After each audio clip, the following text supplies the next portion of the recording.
গোটেই পৃথিৱীখন সেই তাতেই আছে। গতিকে ভাৰতকৈ বিয়াৰ যিটো প্ৰভাৱ সেইটো খুবেই বেছি, কল্পনাৰ অতীত বুলি যিটো কয়, যিটো মানে ভাবিব নোৱাৰে যে ইয়াত কি কি আছে, তাতকৈ বেছি।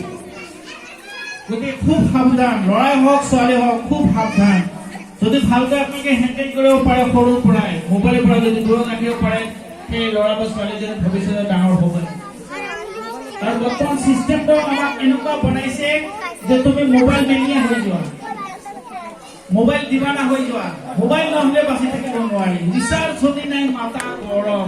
আজি বোলে ঘৰত কি মাছ তাছ নাখায়, আজি আলু পিটিকাই খাম, ৰিচাৰ্জ নহ'লে লাগিব।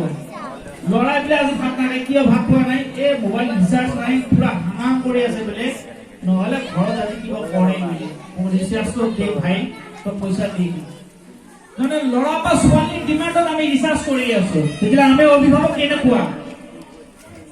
সেইকাৰণে মোবাইলৰ পৰা যিমান পাৰে ল'ৰা ছোৱালী দূৰত ৰাখক।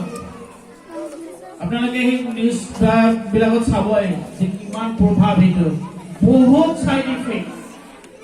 মই আগতে মোবাইল চাইছো, এতিয়া এই বছৰ যেতিয়া লকডাউনত চবেই মোবাইল চাইছে, কিন্তু মোৰ ওপৰত যেতিয়া মোবাইলৰ যিটো প্ৰভাৱ পৰিছে, মানে মই আচৰিত মানিছো।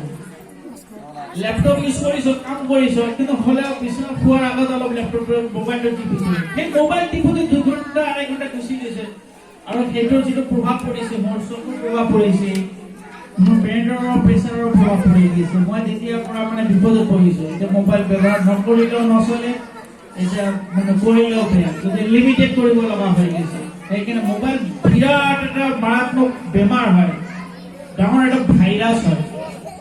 যিয়ে বনাইছে সি কেতিয়াও ইউজ নকৰে, বেলেগক খালে মানে কাষ্টমাৰ ধৰক আৰু ইহঁতক বৰবাদ কৰক। সেইকাৰণে খুব সাৱধান। মোৰ অনুৰোধ অভিভাৱকসকললৈ, যদি ল'ৰা ছোৱালী ভৱিষ্যত যদি উজ্জ্বল বিচাৰে, আপোনালোকৰ জেনেৰেশ্যন যদি ভৱিষ্যত বিচাৰে, মোবাইলৰ পৰা দূৰত ৰাখক।